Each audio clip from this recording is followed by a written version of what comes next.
Welcome back to the channel, everybody. I hope you're having a great week so far. Got a cool video for you on another fragrance rotation. This is a 2-week block. Got a little bit behind, so now we're catching up. As always, I'm going to leave the names of the fragrances, the day and the date that I wore them in the description. So as one of my subscribers pointed out in the last Boadicea video, I actually left Rose Sapphire off. That'll be in part 2 of the video.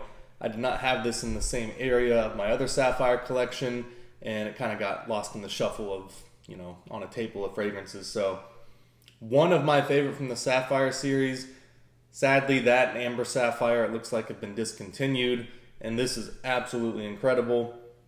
One of my favorite things to describe fragrances, but it really is. It's just rose, resins, spices, a lot more complex than that, but that is the base of the fragrance. Very different from a lot of the rose and oud stuff that they offer. This may have a little bit of oud in it, but it's nothing to write home about. If it does, it's probably just blended in for some complexity and longevity. Definitely not the focal point of that fragrance, and a lot different from Dasman, Nebulous, Almas, Alcif. They do a ton of rose, oud, and saffron fragrances at Boadicea. And as far as just plain notes of rose, just fragrances centered around the note of rose, this may very well be their best work. So it is sad to see it discontinued, but if you enjoy those types of fragrances, I would say that's worth the hunt. Now, Tuesday we got Pallas Athene from Argos. Another really, really good rose fragrance. This one's a little bit more sweet. Got a lot of other florals mixed in. Not as quite centered around the note as the Boadicea Rose Sapphire, but still very floral. Got some red berries in there, some woods. This is one of my favorite fragrances from the House of Argos, and compliment-wise, this really gets a lot of compliments. So guys, if you're afraid that it may lean a little feminine, which it does, definitely more of a unisex, feminine-leaning fragrance. But if you have the courage to wear this, I think you're going to get a ton of compliments. So Wednesday, I guess this could be considered OG now, man. This is Xerjoff 40 Knots. A little bit of an older fragrance now, but always a classic for me. Everyone, it seems either popular or people hate it. They'll try to compare it to some Dior that came before it that is not even close to the same quality and not even as marine as this. They both share kind of a powdery, amber, floral base note, but other than that, the two fragrances are very different. 40 Knots for me was a lot better, which is why I bought it. And there's something about the slightly metallic, white floral, definitely a hit of ambergris, heavy hit of salty, sweet ambergris. Again, I don't really like fragrances that are really metallic or powdery, and this one kind of leans slightly in each direction, but never fully goes that way. This is just great stuff, man. It projects well, lasts, tons of compliments, very versatile. There's a reason that this is one of the most popular fragrances from the House of Xerjoff. So on Thursday next, we have King Blue from Amouage. This is either you love it and you think it's one of the best fragrances Amouage has done, or people just seem to absolutely hate it. It's one of the best parts about fragrances. I am personally on the love boat for that. This is one of my favorite fragrances I think Amouage has done, which is why I really loved Amouage during the Chong era. There's so many great ones, especially Overture Man as this parting piece. And then I had to look at things kind of objectively and say, what are my favorite fragrances from the House of Amouage? And you look at King Blue, Silver Oud, Jubilation 40, even Royal Tobacco. A lot of these fragrances were done after Chong left. So a lot of it is the House of Amouage and the quality of ingredients that they're using and the perfumers that they kept. Some of the best perfumers in the world, in my opinion. That, from what they've released and what I personally enjoy from the house, it seems like the magic really is with Amouage and those perfumers. So next we got Mangonifiscent from Unique Luxury. Man, if you're in the mood for something tropical, juicy, but it's not overly one-dimensional, like you do get extremely sweet, overripe burst of mangoes in this. And that lasts for about 2 to 3 hours, and then you kind of get down into some more green notes, and really, in my opinion, that saves the fragrance because it would kind of get boring if it just stayed the same as the opening notes for 4 or 5 hours and tried to overplay that mango note. My favorite part about this fragrance in general is that kind of goes away after 3 to 4 hours. As good as the opening is, I wouldn't want that the entire time. So next year, I believe, what do we got? Saturday. This is a pure wild oud oil, I believe from Thailand. And this is called Rakeem.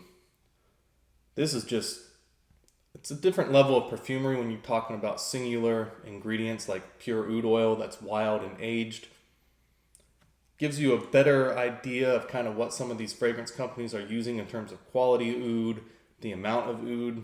But wearing this stuff by itself is a whole different experience. Lots of dried, dark fruits like plums, date, fig, wood resins as you would expect because it's oud. And definitely I found in a lot of wild oud oils, no matter what region, you can definitely akin that to a little bit of a tobacco cigar note. All oud seems to share that in my opinion that I've tried. Some are definitely more barnyard, earthy, animalic.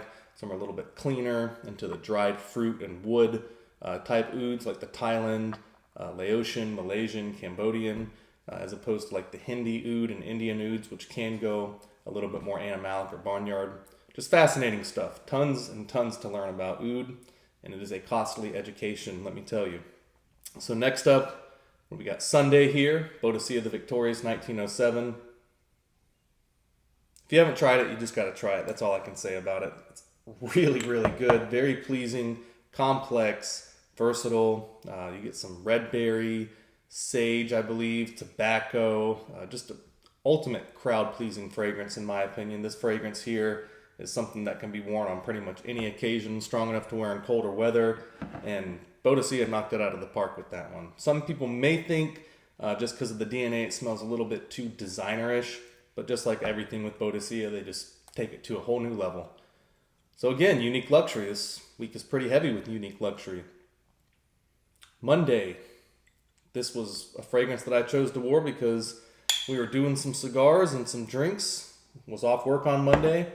Kutay was an amazing choice for that. I believe that was Labor Day. I think that was Labor Day that I wore this fragrance. So that was why I was off work Monday. And Kutay is just an amazing boozy, smoky. It's got tobacco, agar wood.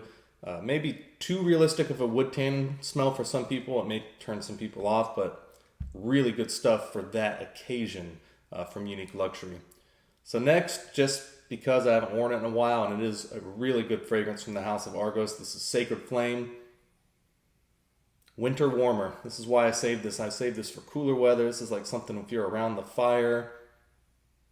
It has almost to me like a Christmas cookie type smell. You know, it's got the tangerine, peach, ginger, fruity, spicy, resinous, warm, slightly powdery. But again, for me, powdery, it has to have like a drying note. So for me, a lot of these tend to be more like resinous. Same with Charon's Veil. Some people would describe that as powdery with the labdanum and the other stuff in there. To me, powdery I associate with more dry, which is why I don't really use that very often or even prefer it in fragrances. But that one to me, not as powdery, definitely more resinous, warm, and spicy. So we got Coney Island here from Bond number 9. This is just a classic, man. It's a fun but serious fragrance. You got some guava, chocolate, margarita mix, cinnamon, vanilla. Very fun, playful, interesting, and compliment-oriented opening. And then very serious on the dry down. You got some musk, woods.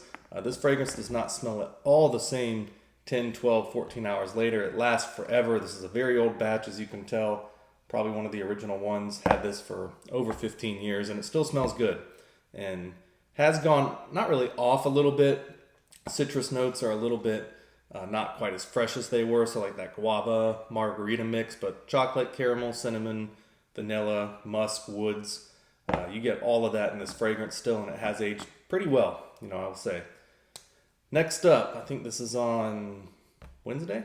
Yeah, Wednesday. Xerjoff Alexandria II, classic fragrance. Some people love it, some people hate it. One of the most popular from the house besides Naxos and Xerjoff 40 knots.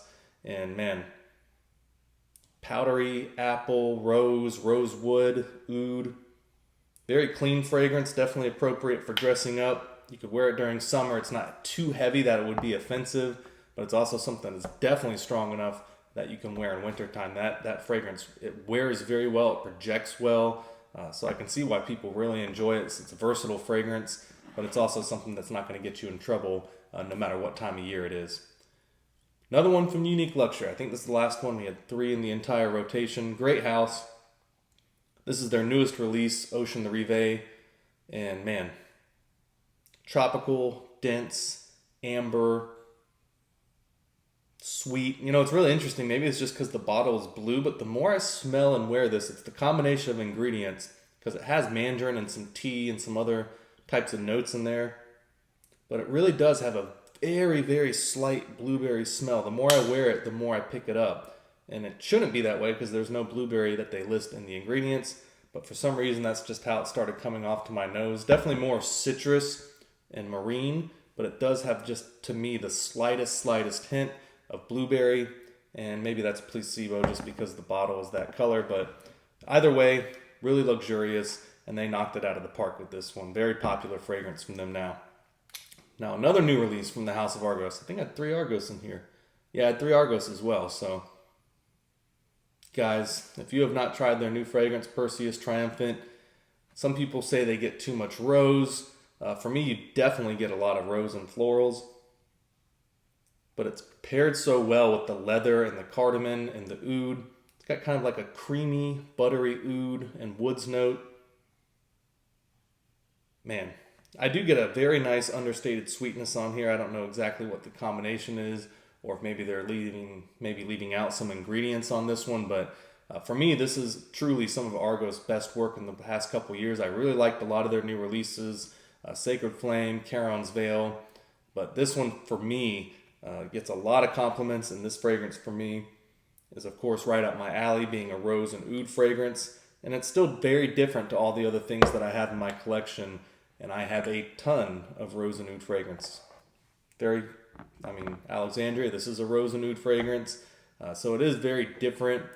You may find it redundant in your collection, so you may have to get a sample and maybe just see how it goes on your skin. For me, this fragrance, it is probably more, I guess you could say, for fall or winter, but it's not heavy enough to where you couldn't wear it, during summer or spring or warmer weather. It just may be a little bit overwhelming with that like sweet, buttery oud and creamy note. So I'm just going to keep wearing it. I've worn it this time of year when it's hot, when it first came out, and then I'll have a chance to wear it as the fall and winter goes and temperature drops, and I'll have a chance to kind of see how that fragrance plays out on skin in different weather. But for now, I'm thinking more fall or winter time for that. So on Sunday, again, cigars and drinks.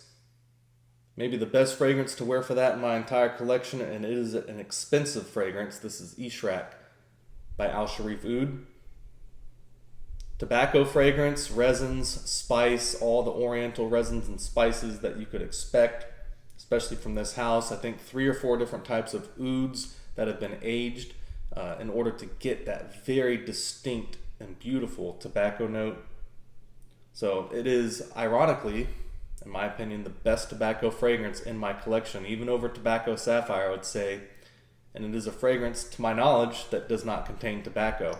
But if you kind of aching back to what I was talking about with the pure wild oud oils, that is something that is a similar note in any oud oil for the most part that I have smelled from any region in any age. They all have a little bit hint of that like very high quality cigar tobacco note in there. And this is, in my opinion, just a work of art. 30 ml runs about $500, so it is extremely expensive, but the ingredients in here, incredible. One thing I love about Shareef as well, all natural, no synthetics.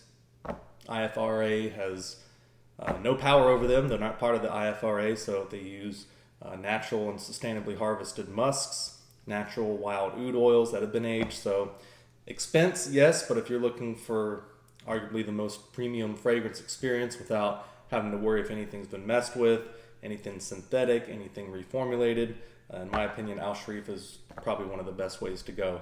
So hope you guys enjoyed the video. A lot of stuff on here. I got another fragrance rotation coming after this one to get caught up, and then part 2 of my Boadicea the Victorious collection video. So looking forward to that, and I'll see you guys soon.